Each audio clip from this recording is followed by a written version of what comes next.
দর্শক স্বাগত জানাচ্ছি আমাদের নিয়মিত আয়োজন এখন প্রকাশ অনুষ্ঠানে। আজকে আমরা মূলত বাজেট নিয়ে কথা বলবো। আমাদের আয়োজনের নাম দিয়েছি নতুনের বাজেট।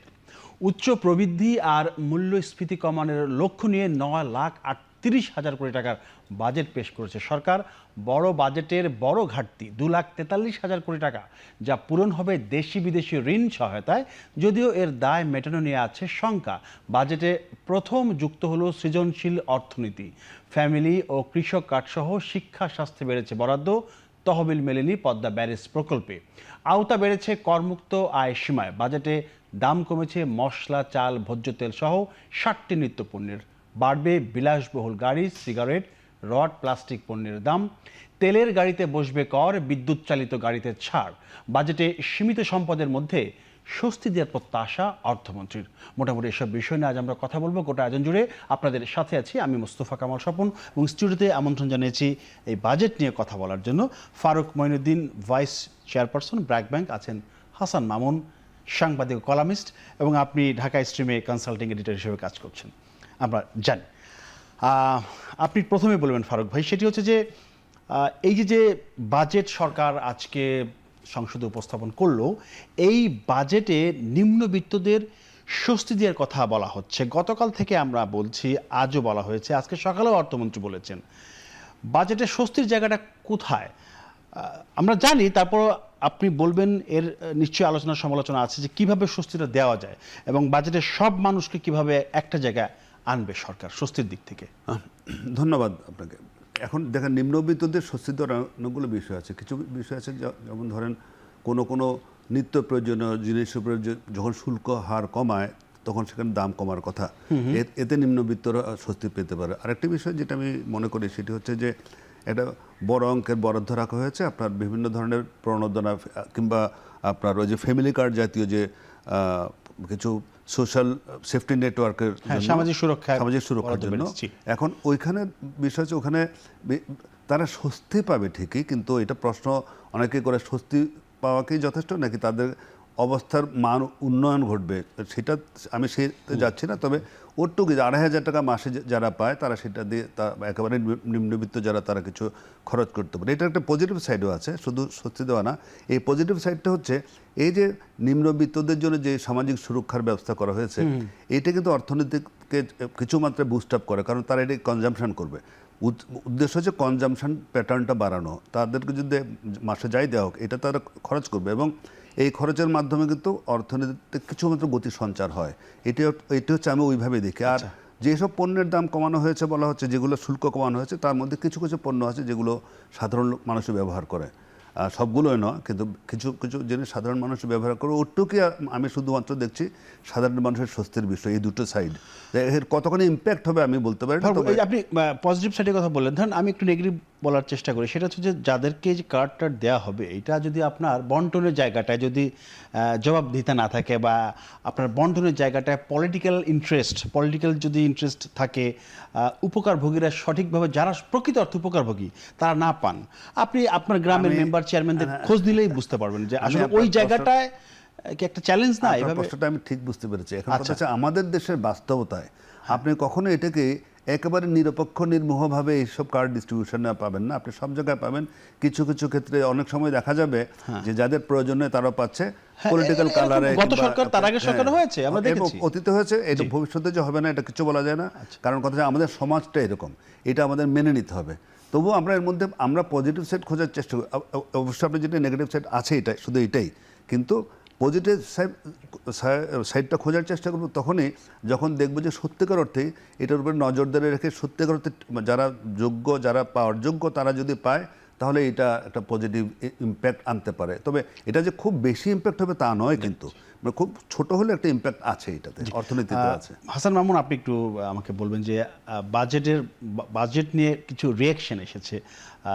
ধরেন এনসিপি বলেছে এটা বাস্তবতা বিবর্জিত বাজেট, আবার জামায়াত ইসলাম বলেছে যে এই বাজেট আসলে বাস্তবায়ন সম্ভব না।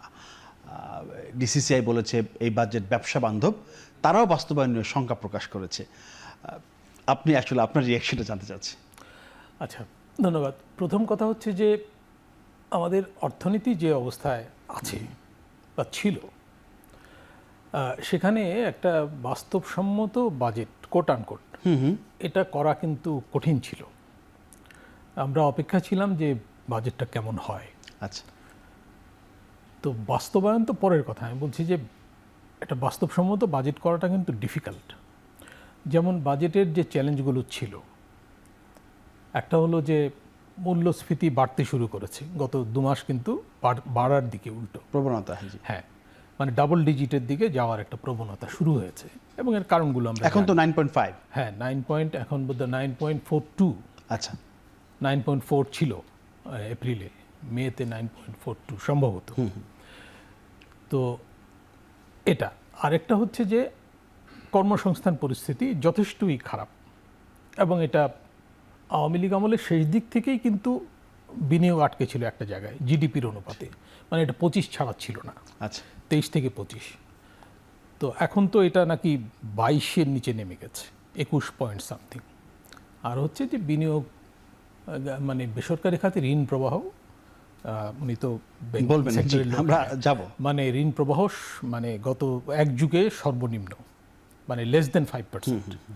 তো এই সিচুয়েশনের মধ্যে লক্ষ্য অর্জন করা এটা কিন্তু জটিল, যে মূল্যস্ফীতি আমি নিয়ন্ত্রণে রাখবো আবার বিনিয়োগ বাড়াবো। তো এইভাবে বাজেটটা দেওয়াই কিন্তু একটা ডিফিকাল্ট। তার মধ্যে আমরা লক্ষ্য করেছি যে সরকার একটু চেষ্টা করছে। হ্যাঁ, ওই প্রবৃদ্ধির যে লক্ষ্যমাত্রা 6.5, এখন তো 4%-এর আশপাশে, এবং উন্নয়ন সহযোগীরা কিন্তু এটাই বলছিল যে 4 ছাড়াবে না, 4 পয়েন্ট সামথিং এরকম 4 আমরা পয়েন্ট জানি। জি। সামথিং। হ্যাঁ, আর শেষ খবর পাওয়া গেছে বিবিএস থেকে। তো এটাকে 1 বছরের মধ্যে 6.5-এ নিয়ে যাওয়া, এটা নিশ্চয়ই সরকারও বিশ্বাস করে না আমার ধারণা, কিন্তু একটা বড় লক্ষ্যমাত্রা দিয়ে রাখা হয়েছে। আচ্ছা, তারপরে হচ্ছে 7.5% হচ্ছে মানে ইনফ্লেশন। এটাও আমার কাছে, মানে আমার সাধারণ কাণ্ডজ্ঞানী বলে যে এটা বোধহয় সম্ভব না, কারণ সুদের হার কমানোর অবস্থা নাই। মানে সুদের হার কমালে মূল্যস্ফীতি, আমরা ক্লাসিক্যালি জানি যে মূল্যস্ফীতি মানে বাজারে অর্থ সরবরাহ বাড়বে। জি, মামুন, আপনি যেটা বলছিলেন, আরেকটা হলো যে মানে পরিস্থিতিটা হলো যে মূল্যস্ফীতি নিয়ন্ত্রণের পরিস্থিতি নাই, কারণটা হচ্ছে আন্তর্জাতিক পরিস্থিতিও খারাপ, এবং যুদ্ধ পরিস্থিতির ক্রমে অবনতি হচ্ছে, থেকে থেকে অবনতি হচ্ছে নতুন করে। আর যুদ্ধ থেমে গেলেও কতদিন লাগবে জ্বালানি বাজার শান্ত হতে, এই ব্যাপারেও তো কোনো পরিষ্কার প্রেডিকশন নাই। তো এই অবস্থায় আমরা কিভাবে, তারপরে হচ্ছে দেশে জ্বালানির দাম বাড়াতে হয়েছে, বিদ্যুতের দাম বাড়াতে হয়েছে, সহজ অঙ্ক। জি। এগুলোর যতই আমরা চেষ্টা করি যে যারা কম বিদ্যুৎ ব্যবহার করে তারা, কিন্তু অন্য খাতে যে প্রভাব, এটা আবার তার কেনা পণ্য সামগ্রীর উপর। জ্বালানির দাম বেড়েছে। আপনার নবম পে স্কেল যেটা, সেখানে 35,000 কোটি টাকার মতো বরাদ্দ হয়েছে। যদিও এটা কয়েক অর্থ বছরে ধাপে ধাপে। বাস্তবায়ন হবে। হ্যাঁ, মানে সরকার চেষ্টা করছে যে সরকারি একবারে চাপটা না কর্মচারীদের বেতন বাড়া মানে তো জিনিসপত্রের দাম বাড়বে, এটা বলাই যায়। তারপরে আপনার বাজেটে বলা হচ্ছে যে চাল, ডাল, আপনার ধান, চেষ্টা পেঁয়াজ, করছে এগুলোর দাম 60টি কমবে। পণ্যে, 60টি হ্যাঁ, পণ্যে তার মধ্যে ভোজ্য তেল সহ রয়েছে। উল্লেখযোগ্য কমানো হয়েছে। আচ্ছা, এটা বড় তো পদক্ষেপ। এখন এই যে এখন যে অবস্থা, মূল্যস্ফীতি 9 পয়েন্ট, আপনি বললেন 4.2, তো সেইটাকে রাতারাতি একদম 7.5-এর মধ্যে নিয়ে আসা, এক বছরের মধ্যে এটা কি সম্ভব? খুবই মানে complicated। লক্ষ্যমাত্রা দেওয়া হয়েছে, আবার প্রবৃদ্ধির কথা আপনি বলছেন। সব মিলিয়ে আমাদের দেশের অর্থনীতি, ব্যাংকিং ব্যবস্থা, বিদেশি বিনিয়োগ, সব মিলিয়ে যে চিত্র, অর্থনীতি দুর্বলই বলা যায়। সেই জায়গায় এইরকম প্রবৃদ্ধি অর্জন করা কি আদৌ সম্ভব? যেটা মনে হয় না। আর এত মানে বিনিয়োগ বাড়ানো এটা সম্ভবপর কিনা সেই প্রশ্ন তো আছে। বিনিয়োগের কতগুলো অবস্ট্রাকশন আছে। একটা হলো যে সুদের হারটা বেশি এই মুহূর্তে, এবং এর জন্য সেন্ট্রাল ব্যাংকও দায়ী। সেন্ট্রাল ব্যাংক তো পলিসি রেট বাড়িয়ে রেখেছে। আচ্ছা, এখানে উদ্দেশ্য হচ্ছে মূল্যস্ফীতি নিয়ন্ত্রণে রাখা। আচ্ছা, তো এতে বিনিয়োগ নিরুৎসাহিত হচ্ছে। আবার আমাদের যে জ্বালানি পরিস্থিতি, জ্বালানির দাম আমরা বাড়াচ্ছি কিন্তু জ্বালানি সাপ্লাই দিতে পারছি না। আমাদের সার কারখানাগুলো সরকার চালু রাখতে পারছে না, তাই না? বিদ্যুৎ কেন্দ্রে গ্যাস দেওয়া গেলে তো গ্যাসও দিতে পারছে না। গ্যাস, তারপরে গ্যাস এক্সপ্লোরেশনের নতুন আজকে বর্ণনা দেওয়া হয়েছে যে হবে, তো হবে, তো এটা তো অনেক দূরের ব্যাপার। আমরা ভোলায় গ্যাস পেয়েছি, সেই গ্যাস কিন্তু ইউজ করতে পারছি না। এটা ভোলায় যদি ইউজ করা যেত, একটা কথা ছিল, ভোলায় তো আমরা শিল্প কারখানা। ফারুক মহিউদ্দিন, আপনি একটু বলুন, সেটা হচ্ছে যে এই যে বাজেটে ঘাটতি, আমি বললাম যে 2,43,000 কোটি টাকা, এর মধ্যে দেশি বিদেশি ব্যাংক বা আমাদের এখান থেকে দেশি বলা যাচ্ছে যে 1,12,000 কোটি টাকা তারা সংগ্রহ করবে, বাকি সম্ভবত 1,27,000 কোটি টাকা বিদেশি ব্যাংক বা বিদেশি অর্থায়ন থেকে আসবে, বিভিন্ন জায়গা থেকে আসবে।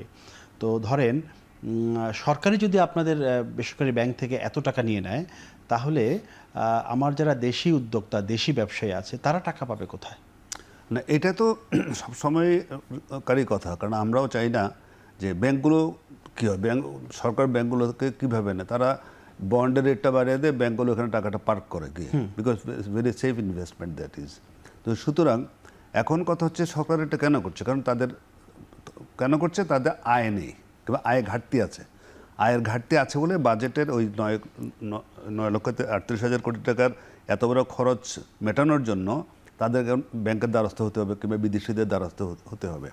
এখানে দুটো ইমপ্লিকেশন আছে। প্রথম ইমপ্লিকেশন আপনি যেটা বলে 100% কারেক্ট, যেখানে আমাদের দেশে বিনিয়োগ অনেকাংশে স্থবির প্রায়, সেখানে যদি ব্যাংকগুলোও যদি প্রাইভেট ইনভেস্টমেন্টের জন্য অর্থায়ন করতে না পারে, তাহলে সেখানে একটা বিনিয়োগের সে ঘাটতিটা থেকেই যাবে। এখানে দ্বিতীয় ইমপ্লিকেশন হচ্ছে, এটা তো সরকার ফ্রি পাচ্ছে না, সরকারের জন্য কস্ট আছে, সরকারের এই কস্টটা কিন্তু তার আবার দিতে হচ্ছে। এবার ইন্টারেস্ট পেমেন্টে যে পরিমাণ টাকা বরাদ্দ রাখা হয়েছে, তো এই ইন্টারেস্ট তার সাথে আরও বাড়বে যদি ব্যাংক থেকে এই ব্যাংক বা বিদেশ যেখান থেকে হোক, এটা ফ্রি পাবে না, সবই হবে ঋণের খরচ আছে, এই খরচটা আরও চাপাবে, তাই না?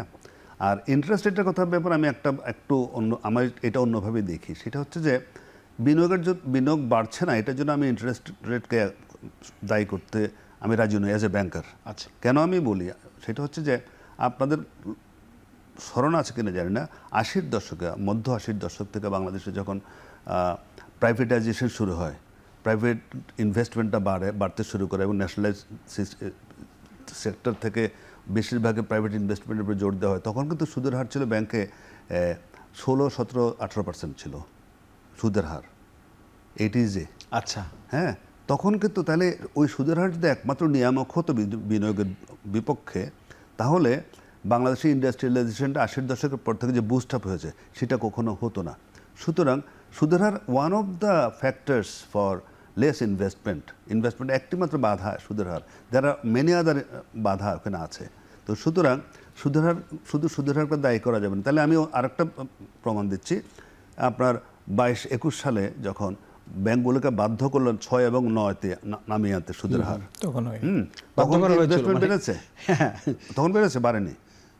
তাহলে সুদের হারকে আমি দায়ী করি কেন? তার মানে দেয়ার আর মেনি আদার ফ্যাক্টরস, সুদের হার একটি ফ্যাক্টর হতে পারে, কিন্তু 80-র দশকের কথা যদি আমি ধরি, তাহলে আমি সুদের হারকে ফ্যাক্টর ধরতে তাও রাজি নই, কারণ নাহলে ইন্ডাস্ট্রিয়ালাইজেশন হতো না তখন। তো সুতরাং এই যে অন্যদিকে সরকারের উচিত, সরকার যে তার একটা কস্ট দিয়ে ব্যাংকগুলো থেকে নেবে, বললাম ইমপ্লিকেশন বললাম, তার খরচ এবং প্লাস প্রাইভেট ইনভেস্টমেন্ট কমা, তাহলে এখানে উচিত কী ছিল? সরকার আয়টা বাড়ানো। আচ্ছা, সে আয় বাড়ানোর ব্যাপারে আমরা আলাপ করব, কিন্তু আমি আপাতত এইটুকু আমি বললাম, আপনি যেটা জানতে চাইলেন। মামুন ভাই, আপনি একটু বলেন, ধরেন আমি তো প্রতি মাসে বাজেট দিই আমার সংসারে। হ্যাঁ, আমার সংসারে আমি বাজেট দিই, সেইখানে আমার ইলেকট্রিসিটি বিল আছে, আমার বাচ্চাদের পড়াশোনার খরচ আছে, বাসা ভাড়া আছে, আমার স্বাস্থ্য খরচ আছে, চিকিৎসা ব্যাপার আছে, আমি একটু ভ্রমণ যাই সেটা খরচ আছে, কিছু টাকা জমাই।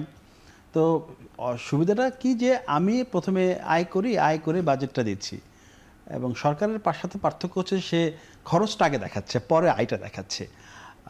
আমার সংসারে 4-5 জন লোক, আর সরকারের সংসার হয়তো 18 থেকে 20 কোটি মানুষ, ছোট দাগে এই তো বাজেট। তো এখন এত ঘাটতি রেখে আমি তো বাজেট দেওয়ার সময় এত ঘাটতি রাখতেও চাই না, আবার এত ঋণও আমি নিতে চাই না, আমার যা আছে আমি তাই দিয়ে চলতে চাই। তো এত ঋণ বা আমি কেন নিব, আর এত ঘাটতি বা আমি বাজেটে কেন রাখবো? আমাদের তো উন্নয়নের চাহিদা আছে, উন্নয়নের চাহিদা বিরাট। তো এই চাহিদার কারণেই মূলত সরকার এগ্রেসিভলি একটা ডেফিসিট বাজেট নিয়ে থাকে আর কি, এবং এই ব্যাপারে কার্পণ্য করে না। বলা হয় যে জিডিপির 5% পর্যন্ত ঘাটতি সহনীয়, এখন তো বোধহয় 3.6। এই হলো বিষয়। আরেকটা হলো যে জিডিপির অনুপাতে কিন্তু আমাদের বাজেটের সাইজ এখনো বড় না। আমাদের এই অঞ্চলের দেশগুলোতেও বাজেটের সাইজ বড়, এবং আরো বড় বাজেটও নেওয়া হয়। বড় বাজেট মানে কি ভালো বাজেট না, সেটা ভালো বাস্তবায়নের সক্ষমতার উপর নির্ভর করে এবং মানের উপর নির্ভর করে। মান একটা ফ্যাক্টর। যেমন আমাদের এডিপির সাইজ কিন্তু ডাবল হয়ে গেছে 2 লাখ কোটি টাকা ছিল 3 লাখ কোটি সংশোধিত টাকা ADP, ধরা হয়েছে। সেটা 3 লাখ কোটি টাকা 3 লাখ মানে জাস্ট 50% বাড়িয়ে দেওয়া হয়েছে। তো এটা তো হিউজ বৃদ্ধি, তাই না? শুধু এডিপি যদি ধরি, তো এখন এডিপির বাস্তবায়ন তো গত বেশ ক বছর ধরে, শুধু অন্তর্বর্তী আমল না, শেখ হাসিনার শেষ সময়েও এডিপির বাস্তবায়ন পরিস্থিতি সবসময় খারাপ থাকতো। শেষ সময় তড়িঘড়ি বাস্তবায়ন হতো এবং বৃষ্টি বাদলের মধ্যে কাজের মান খারাপ হতো এবং টাকার অপচয় হতো, চুরিদারিও হতো, এবং দুর্নীতির একটা বড় উৎস কিন্তু এডিপির টাকা। ঠিক।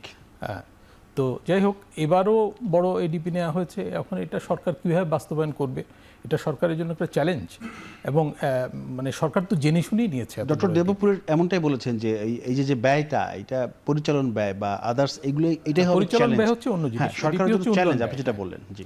তো এই পরিচালন ব্যয়ের ক্ষেত্রেও অপচয়মূলক ব্যয় আছে, এডিপির ক্ষেত্রেও দুর্নীতি এবং অপচয়, কাজের মান খারাপ, এসব আছে। এবং যেসব প্রকল্প নেওয়া হয় সেগুলো মানে কতটা গ্রহণযোগ্য প্রকল্প আমরা তো দেখেছি। অন্তর্বর্তী আমলে ডক্টর ওয়াহিদুদ্দিন মাহমুদ বেশ কিছু প্রকল্পে অর্থছাড় বন্ধ করে দিয়েছিলেন। উনি বলেছিলেন যে এগুলোর প্রয়োজন নাই, যেগুলোর বাস্তবায়ন একেবারে শেষ দিকে সেগুলোতে কিছু টাকা পয়সা দেওয়া হয়েছিল, যেগুলো শুরু হয়েছে সেগুলোতে বন্ধ করে। এই জন্য ওই সময়ে এডিপির বাস্তবায়ন কমিয়ে দেওয়া হয়েছিল এবং পরিকল্পনা করেই কমানো হয়েছিল যে টাকার অপচয় করে লাভ নেই, তাই না? এই টাকা বরং পরিচালন ব্যয় হিসেবে ব্যবহার করা ভালো, সামাজিক সুরক্ষায় ব্যবহার করা ভালো ইত্যাদি। তারপরেও ওই আমলে কিন্তু মানে ব্যাংক থেকে ঋণ নেওয়া বেড়েছিল, মানে ওই ধারাতেই আওয়ামী লীগ আমলে যে ধারায় ঋণ নেওয়া হচ্ছিল, অন্তর্বর্তী আমলে সেটা আরও বেড়েছে। কারণটা হলো যে মানে সরকারের ওই যে অপারেটিং কস্ট তো কমে না, মানে সরকার পরিচালনার ব্যয়, তারপর সুদ বাবদ ব্যয়, যে ভাই যেটা বললেন, এটা তো বেড়েই যাচ্ছে ক্রমে, এবং অনেক ঋণ কিন্তু ম্যাচিউর করে গেছে, এগুলো পরিশোধ করতে হবে। পরিচালনা সামনে ব্যয় হচ্ছে 67%। হ্যাঁ, সেই।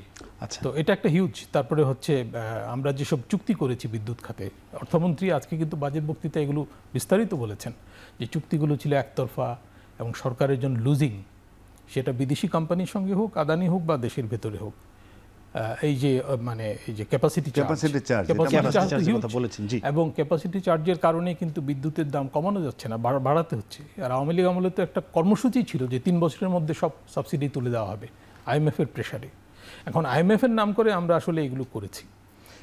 তো যাই হোক, অন্তর্বর্তী আমলে বিদ্যুতের দাম বাড়েনি, কিন্তু এখন তো বেড়েছে। এবং আমরা যতই বলি যে যারা কম বিদ্যুৎ ব্যবহারকারী তাদের বাড়তি দাম দিতে হবে না, কিন্তু অন্য খাতে যে ব্যয় বৃদ্ধি হবে ওইটার প্রেশার কিন্তু তার উপরে এসে দিতে হবে। জি, আমরা একটা বিরতি নিয়ে এসে বাকি আলোচনা করতে চাই। দর্শক, একটা বিরতি নিচ্ছি, ফিরছি শীঘ্রই, আশা করি সাথেই থাকুন।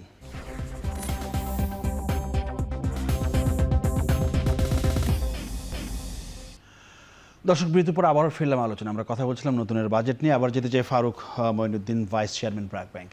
আপনি বাজেটে তো আমরা দেখলাম যে প্রচুর খরচের কথা, কোথায় কোথায় সরকার কত টাকা খরচ করবে, অনেক অনেক টাকা, শত শত হাজার হাজার কোটি টাকা খরচ করবে, কিন্তু আয়ের জায়গাটা দেখলাম অল্প কিছু জায়গায় আয়। এর মধ্যে আপনার প্রধান দায়িত্ব পড়েছে এনবিআর এর উপরে। সরকার রাজস্ব দেখিয়েছে 6 লক্ষ কত 95,000 কোটি টাকা। এর মধ্যে 6,04,000 কোটি টাকা এনবিআর কেই দিতে হবে সংগ্রহ করে। এখন এত টাকা এনবিআর যে দেওয়ার মতো তার সেই সক্ষমতা আছে কিনা, অতীতের রেকর্ড বলে এনবিআর কখনোই তাদের লক্ষ্য পূরণ করতে পারেনি। যদি গত 10 বছরে মানে আমি গত 10 বছরের মধ্যে যতটুকু জানা যায়, কখনোই এই যে এনবিআর এর যে টার্গেট, এটা কখনো অ্যাচিভ হয় নাই। আমি তো জানি ওনারা পারবেন না, তারপরে ওনাদের আমি এত টাকা আশা করি কেন? মানে দেখেন, এই বাজেটে কতগুলো বিষয় আছে। আপনি প্রথমে প্রশ্ন করছিলেন যে এত বড় বাজেট কিংবা এত বড় টার্গেট, ওই আপনার জিডিপি 4 থেকে 6 এর ঘরে নিয়ে যাওয়া, ইনফ্লেশন অলমোস্ট 10 থেকে 7 নামিয়ে নিয়ে আসে। এখন এটাকে কেমন মনে জানেন, স্বপ্নেই খাবেন তাহলে ঘি খান আপনি, তাই না? স্বপ্নই যদি দেখবেন, আমার কাছে এরকম মনে হচ্ছে। বিষয়টা হচ্ছে যে হয়তো তারাও জানেন যে এটা সম্ভব না, কিন্তু মানে এটা একটা প্রেশার, যে একটা প্রেশার ক্রিয়েট করলে তাহলে হয়তো একটা চাপ থাকলে এটা মোটামুটি কাছাকাছি যাওয়া যাবে। এটা একটা অ্যাপ্রোচ হতে পারে, বাট এটা যে অ্যাচিভেবল না এটা আমরা জানি। বিষয়টা কি এমন যে আমি আকাশের লক্ষ্য করে ঢিল ছুড়বো, তো আকাশে না গেলে বটগাছ ক্রস করবে, কোথাও তো যাবে। ইস্যুটা হচ্ছে এরকমই। এখন কথা হচ্ছে যে আমরা যেটা সবসময় বলে আসছি সেটা হচ্ছে যে আমাদের দেশে যে যত বড় অর্থনীতি আমাদের, আমরা খুব লজ্জাজনকভাবে আমরা ট্যাক্স জিডিপি রেশিওতে নেপালের মধ্যে দেশের চেয়ে নিচে। এটা খুবই লজ্জাজনক আমার কাছে মনে হয়। অবশ্যই নেপাল আমরা আমাদের থেকে অনেক 7%-এরও ছোট কম, একটি দেশ। 6.8%, আর নেপাল মানে সম্ভবত 9 অথবা 10% তাদের আরে ট্যাক্স জিডিপি রেশিও। আর আপনি ওয়ার্ল্ড যদি স্ট্যান্ডার্ড ধরেন 15% should be tax GDP ratio. সুতরাং এখানে অর্ধেকের চেয়ে কম আমরা আছে। এখন এইটাকে কেন আমরা বাড়াতে পারছি না? এটা হচ্ছে সবচেয়ে বড় চ্যালেঞ্জ, এবং এটা আমরা বাড়াতে চাই কিনা সেটাও একটা আমার প্রশ্ন। সরকার তো কর কাঠামোয় 100টা পরিবর্তন আনার কথা বলেছে। অনেকগুলো পরিবর্তন আনার কথা হচ্ছে। আপনি অটোমেশন করেন তাহলে এখানে দেখবেন যে- অটোমেশন আমরা কেন করছি না? এখন কেন করছি না, এটাকে টেকনিক্যাল সমস্যা, সদিচ্ছার অভাব, কোনোটা আমি এখানে বলতে পারি না। তবে করছি না আমরা, কিন্তু করতে পারি চাইলে। আমরা অনেক কিছু অটোমেশন করেছি। আমরা জমির ওই যে খাজনা এগুলো নিয়ে আমরা খাজনা, অটোমেশন করে ফেলেছি। নামজারি, অনেক যা যা কিছু আমরা আছে, অটোমেশন করে ফেলেছি। এটা কেন করতে পারছি না? রেকর্ড, পর্চা এটার জন্য সব আমরা হয়তো- পাচ্ছি তো। এটার জন্য হয়তো কিছু, যেহেতু আপনার বড় আকার আয় এখান থেকে হবে, আপনি এখানে ইনভেস্ট করে বিনিয়োগ অটোমেশন করতে করেন, কে বাধা দিবে? কিন্তু কথা হচ্ছে সেই আমরা চাই কিনা সেটা একটা বড় ইস্যু, তাই না? এখানে আরও কয়েকটা বিষয় আমি মাঝে মাঝে ভাবি যে আমাদের দেশে এখন যেরকম আমরা খালি বলি যে ক্যাশলেস সোসাইটির অনেক কথা বলি, তাই না? আমরা কিন্তু এখনও পারিনি যে একটা নির্দিষ্ট অ্যামাউন্টের উপরে গেলে ক্যাশ ট্রানজ্যাকশন করা যাবে, it must go through banks. তাহলে কি হবে? ব্যাংকের লেনদেন বাড়বে, ব্যাংকের এখানে ট্যাক্স ফাঁকি দেওয়ার প্রবণতা কমে যাবে, কারণ ব্যাংকের গেলে এটা ট্রান্সপারেন্ট হয়ে যাচ্ছে। 3, আপনার মালের লন্ডারিং হবে না। এই কাজগুলো কিন্তু একসাথে হয়, কিন্তু এইটা কেন করছি না? এটা তো করা কোনো কঠিন কাজ না, এটার জন্য অটোমেশন লাগে না। আপনার আইনে যথেষ্ট যে এইটাই আপনার কিন্তু এই বাজেট না, আগের বাজেটও আছে। আপনি যদি লিমিটেড কোম্পানি করেন, পাবলিকলি লিস্টেড, তাহলে আপনার ট্যাক্স রেট 2.5% কম হবে।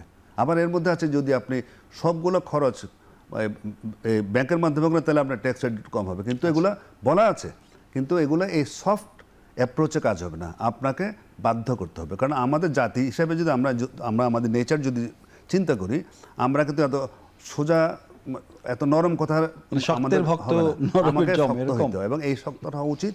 যদি আমি সত্যিকার অর্থে কিছু করতে চাই, আমি অনেকদিন স্বপ্ন দেখি যে আমাদের ক্যাশলেস সোসাইটির কথা বলে আমরা পারি না কেন? একটা নির্দিষ্ট অ্যামাউন্টের উপরে গেলে ব্যাংককে যেতে বাধ্য করছে না কেন আমরা? এটা কোনো অর্থ খরচ হয় না, শুধু সরকার কি চাইলেই পারে? না পারার তো কোনো কারণ নেই। অনেক কিছু আমরা করেছি, গত অন্তর্বর্তী সরকারের সময় আমরা অনেক কিছু করেছি, যেটা এমনকি সংবিধানও কভার করে আমরা করি নাই। তো সুতরাং এটা তো সংবিধানের কোনো বিষয় না।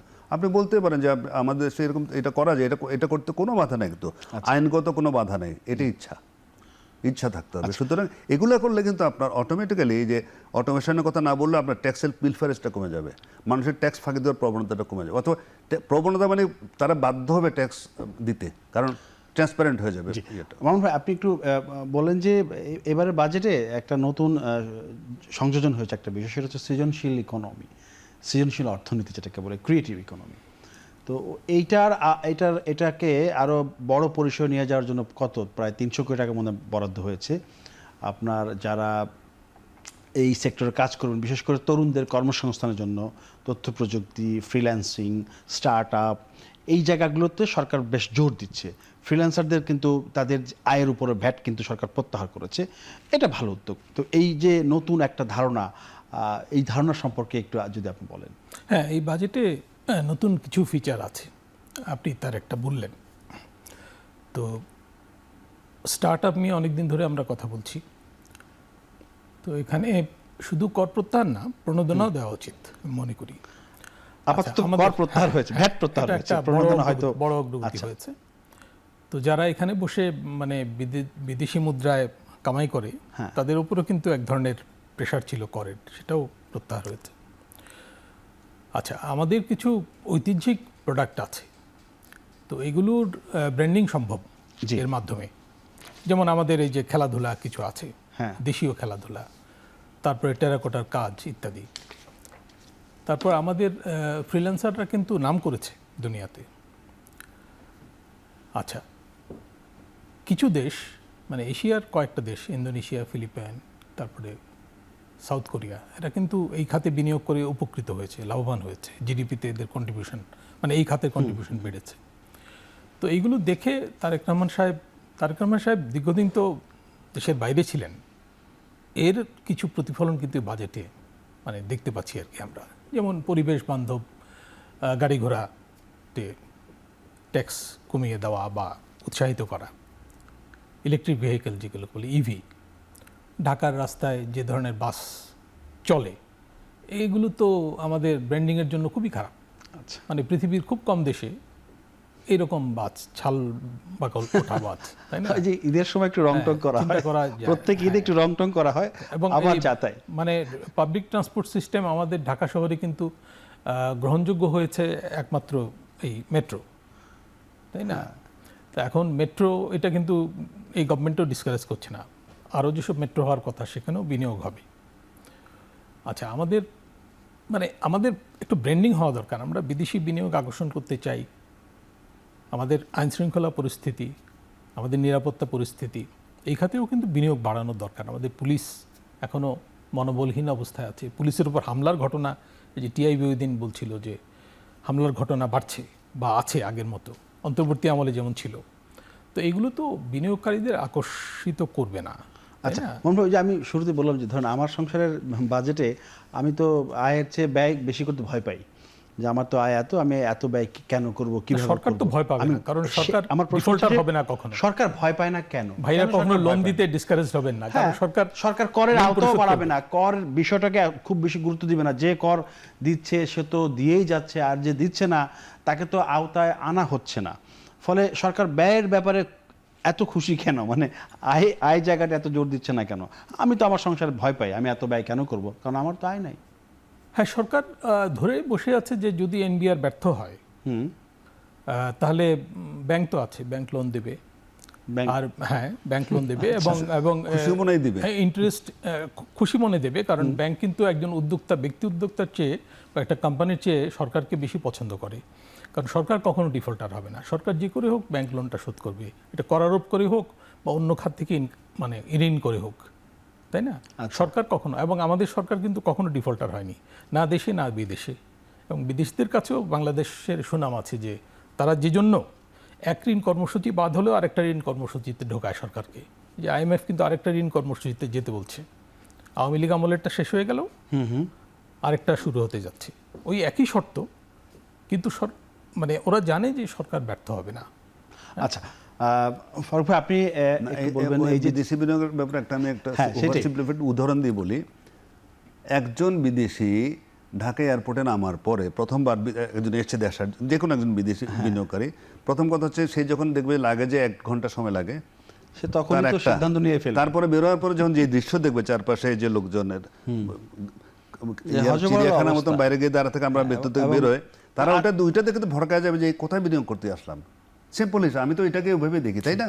আমার কাছে ওরকমই মনে হয়, তারা ওইটা দেখে তো তারা বিগড়ে যাবে। প্রথম দর্শনটা তো ভালো হওয়া উচিত, আরেকটা হচ্ছে যে আমাদের ফার্স্ট ইমপ্রেশনটা যদি আরেকটা ব্যাড হচ্ছে হয়। আমাদের গ্যাস পরিস্থিতি যা অবস্থা, এটা তো যথেষ্ট, মানে আমরা যে ইপিজেড গুলো করছি, স্পেশাল ইকোনমিক জোনস, আমরা 100টা ঠিক করেছিলাম বিগত সরকার, মানে হাসিনা সরকার।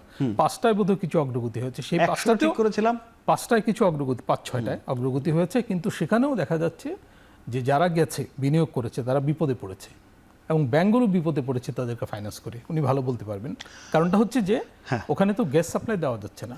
আমাদের 2টা ইন্ডাস্ট্রিয়াল এলাকা, একটা হচ্ছে গজারিয়াতে যে ওষুধ শিল্পের জন্য করা হয়েছে, ওখানে গ্যাস সাপ্লাইয়ের সমস্যা, ওখানে হচ্ছে না এই এপিআই। আর হচ্ছে চামড়া খাতের কি অবস্থা আমরা তো হাজারীবাগ। জানি।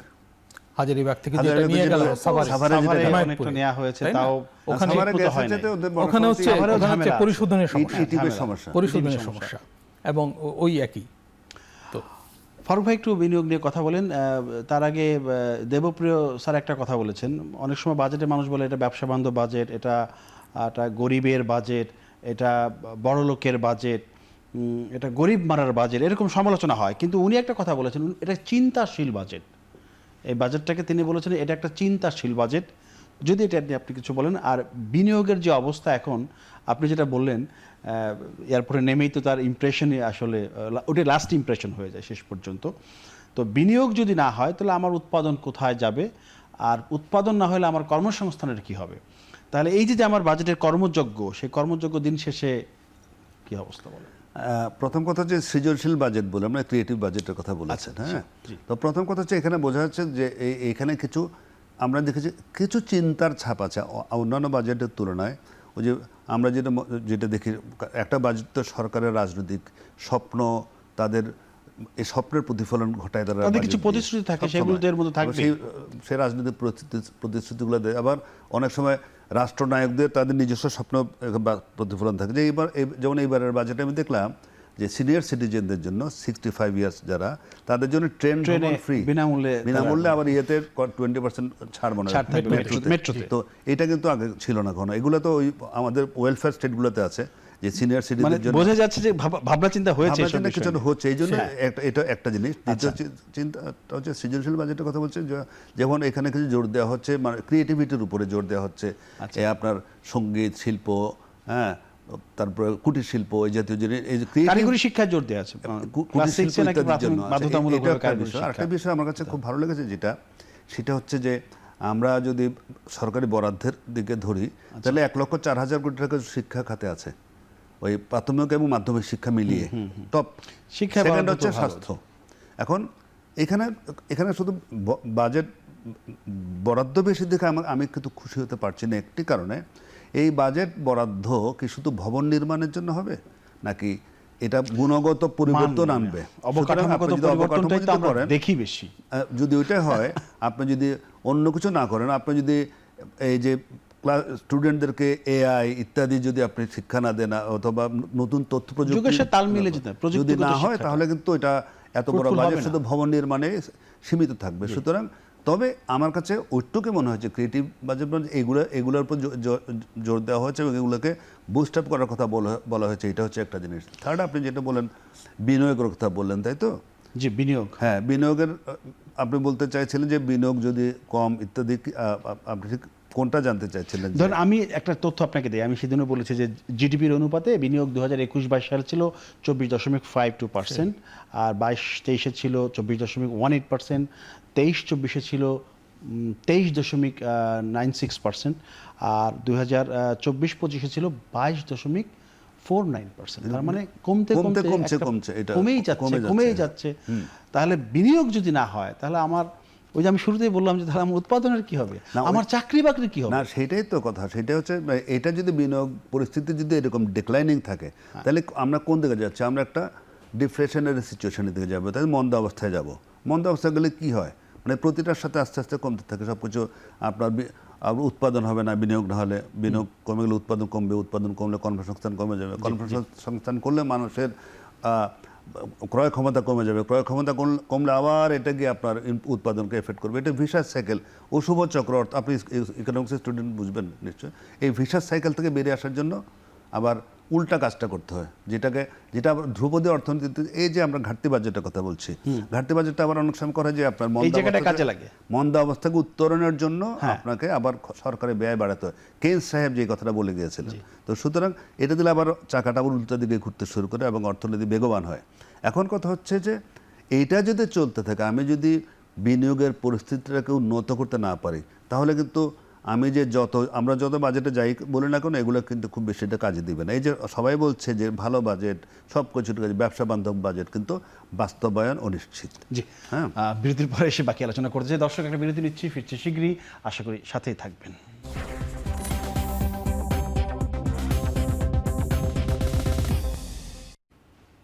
দর্শক, বিরতির পর আবারও আমাদের আলোচনা আমরা শুরু করতে চাচ্ছি। কথা বলছিলাম নতুনের বাজেট নিয়ে। সাংবাদিক ও কলামিস্ট হাসান মামুন, আপনি বেশ কিছু বিষয়ে কথা হয়েছে, সামাজিক সুরক্ষা নিয়ে একটু কথা বলা দরকার। যে সরকার সামাজিক সুরক্ষার উপরে বেশ জোর দিয়েছে, এটা তাদের নির্বাচনের একটা প্রতিশ্রুতিও ছিল। এখানে মোটামুটি বড় একটা জনগোষ্ঠীকে কিছু স্বস্তি দেওয়া যায় কিনা সেইটা ভাবছে তারা, বা সেই চেষ্টা করছে তারা। ফ্যামিলি কার্ড, স্বাস্থ্য কার্ড, আপনার গৃহিণীকে কার্ড, আপনার বয়স্ক ভাতা, বিধবা ভাতা, এসব বিষয় নিয়ে ব্যাপক কাজ করছে। মানে এগুলো ছাড়া আর কিভাবে সামাজিক সুরক্ষা নিশ্চিত করা যায়? এগুলো তো আছেই, আরও কি করা যায়? সামাজিক সুরক্ষা কিন্তু শেখ হাসিনা সরকারের আমলেও জোর দেওয়া হয়েছিল এবং প্রতি বছরই এটা বাড়তো, মানে কিছু পরিমাণ, কিছু আওতা ইত্যাদি। এই সরকার কিছু নতুন কর্মসূচি যুক্ত করেছে, 8-9টি, যেগুলো আপনি উল্লেখ করলেন। তো এই সরকারের কিছু সিগনেচার প্রোডাক্ট আছে, মানে ফ্যামিলি কার্ড, আচ্ছা, তাই না? গভর্নমেন্ট বলছে যে এগুলো কেবল সামাজিক সুরক্ষা না, এগুলো ইনভেস্টমেন্টকে ত্বরান্বিত করবে, মানে বাজারে মানে কার্যকর চাহিদা তৈরি করবে, তাতে যেটা ভাই বললেন উৎপাদন বাড়বে, কারণ তারা তো বিদেশি প্রোডাক্ট কিনবে না, তারা দেশি প্রোডাক্ট কিনবে, তাই না? যে 2,500 টাকা পাবে এবং নারী এটা সদ্ব্যবহার করবে। তো এই আইডিয়াগুলো ভালো, এগুলো আমরা দেখতে চাইবো যে এটা কতখানি এফেক্টিভ হয়। আর মানে কার্ড বাড়ানো হবে, মানে সম্প্রসারণ করা হবে, সেজন্য একটু বাড়তি বরাদ্দের ব্যবস্থা হয়েছে। এটা সম্ভবত, আমি এখনো হিসাবটা মানে পরিষ্কার দেখিনি, সম্ভবত এটাই সবচেয়ে বড় খাত ব্যয়ের। এটা বোধহয় সুদ বাবদ ব্যয়েরও চেয়ে একটু বেশি। আবার সুদ বাবদ ব্যয় বেড়ে যেতে পারে, আলটিমেটলি শেষ পর্যন্ত কি দাঁড়াবে আমরা তো জানি না, কারণ এটা তো চেঞ্জ করে বাস্তবায়নের সঙ্গে সঙ্গে। আচ্ছা, সামাজিক সুরক্ষা কর্মসূচিতে কিন্তু মানে আছে, কি বলে, অপচয় আছে, হিউজ অপচয় আছে। এটা শেখ হাসিনা সরকারের আমলে গভর্নমেন্ট নিজেই স্বীকার করেছিল যে 50% বেশি হচ্ছে ভুল লোকের কাছে যায়। তো ভুল লোকের কাছে গেলে তো এটা অপচয় হচ্ছে না, সেটাই শুধু ফারুক ভাই বলেছেন। বৈষম্য কমানোর জন্য তো বৈষম্য উল্টো বেড়ে যাবে, কারণ যাদের পাওয়ার কথা না তারা পাচ্ছে, অর্থাৎ যাদের পাওয়ার কথা তারা পাচ্ছে না। এরকম প্রচুর তো এরকম বক্তব্য হতে আছে, পারে। প্রচুর হ্যাঁ, মানুষ তো এই জায়গাটা গভর্নমেন্টকে অ্যাড্রেস করতে হবে। গভর্নমেন্ট কিন্তু যখন এই যে ফ্যামিলি কার্ডে যায়, তখন কিন্তু সরকারের এই যে অর্থ উপদেষ্টা তিতুমির সাহেব, উনি কিন্তু বারবার বলছিলেন যে আমরা এটা দেখব, আমরা এটা দেখব। তাদেরকে তো এটা দেখতে হবে, তাদেরকে অনেকদিন ধরে এই বিজনেস জায়গাটা কাজ করছেন, প্রচুর লেখালেখি আপনি করেন ব্যবসা সংক্রান্ত, ওই পরিচয়টা আপনার বড়। আপনি দীর্ঘদিন ধরে বাজেটকেও দেখছেন, মানে বাজেট আসলে কখন ভালো বাজেট বলি আমরা আর কখন পচা বাজেট বলি, মানে না, বাজেট তো বাজেট ভাই যেটা বললেন যে কোনো সরকার তো খারাপ বাজেট দেয় না, অন্তত মুখে, তাই না? সমস্যাটা ঘটে বাস্তবায়নে। তো বাস্তবায়নের ক্ষেত্রে একটা হচ্ছে যে বাস্তবায়ন হয় না, আরেকটা হচ্ছে মানসম্মত বাস্তবায়ন হয় না, অপচয়মূলক ব্যয় বাড়ে। যেখানে বরাদ্দ বাড়ানো দরকার সেখানে বাড়ে না, সেখানে যেমন কৃষিতে বরাদ্দ আরও বাড়ানো উচিত ছিল বলে অনেকে মনে করে, 10% হওয়া উচিত ছিল, এটা অনেকে মনে করে। কৃষি প্রধান দেশে তো আসলে তো হ্যাঁ, কৃষি তো ভালো পারফর্ম করছে। আমাদের এই যে অল্প প্রবৃদ্ধি, 4% মতো প্রবৃদ্ধি হয়েছে, এখানে কিন্তু কৃষির পারফরমেন্স সবচেয়ে ভালো, শিল্পের পারফরমেন্স খারাপ, সেবা খাতের পারফরমেন্স কিছুটা ভালো, তাই না? এবং গতবারের চেয়ে কৃষির কন্ট্রিবিউশন বেড়েছে জিডিপিতে। তো আমাদের কৃষকরা তো খাদ্য নিরাপত্তা নিশ্চিত করছে, এত মানুষকে মানে তাদেরকে খাবার সংকটে কিন্তু ফেলছে না।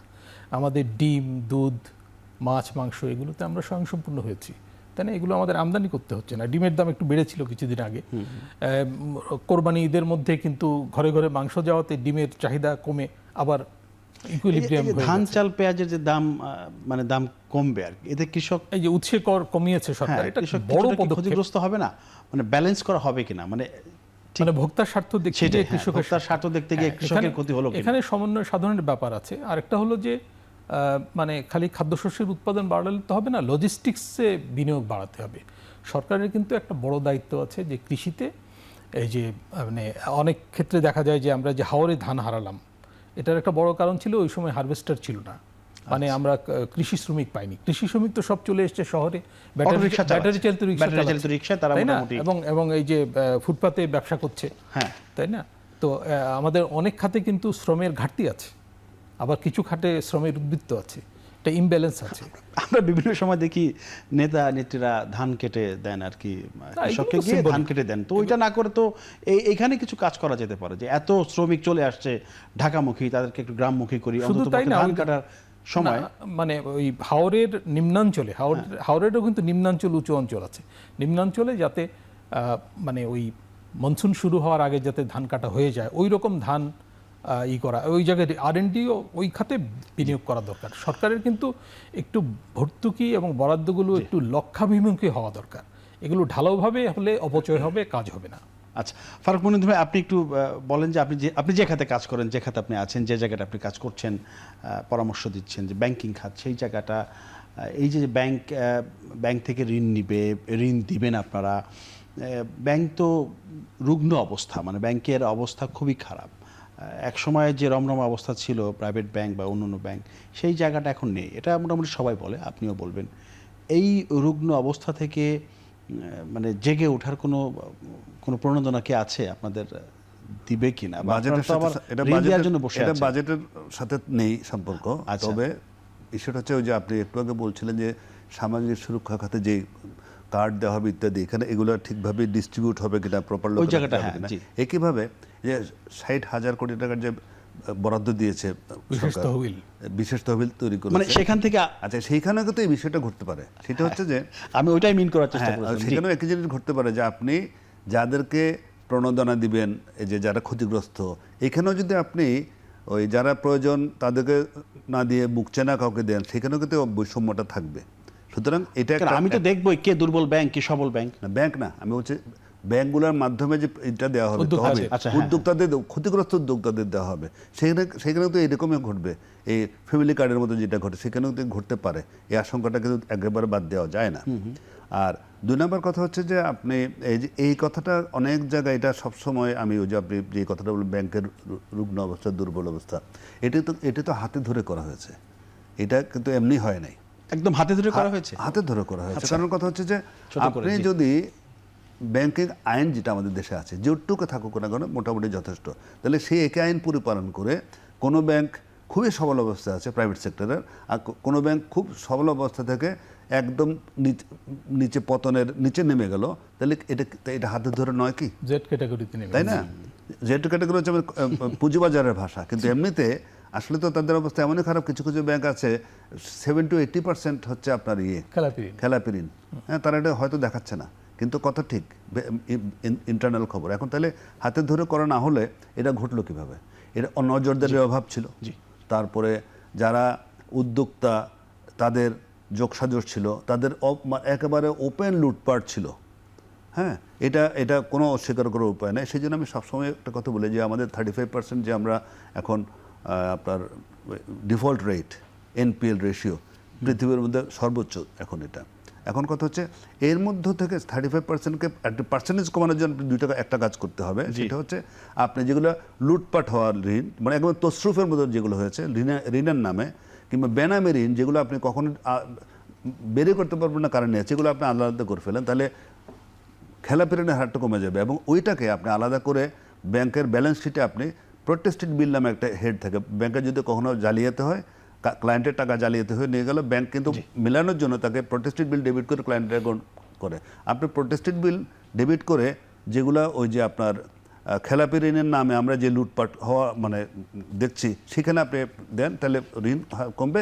এখন ওই যে প্রোটেস্টেড বিল আমরা আদায় করার জন্য ব্যাংকগুলো ব্যবসা করে তাদেরকে লম্বা সময় নিয়ে করতে হবে। এটা একমাত্র সমাধান ছাড়া আমরা কোনো সমাধান দেখি না। এটা চলতেই থাকবে মনে হচ্ছে এরকম। আর কোনো সমাধান নেই। ধন্যবাদ জানাচ্ছি ফারুক মনিউদ্দিন আহমেদ এবং হাসান মামুন, দুজনকে অসংখ্য ধন্যবাদ জানাচ্ছি। দর্শক, আজ এ পর্যন্তই। আগামীতে নতুন কোনো বিষয়ে আমরা কথা বলবো। সে পর্যন্ত সবাই ভালো থাকবেন, নিরাপদে থাকবেন। সবাইকে ধন্যবাদ। শুভরাত্রি।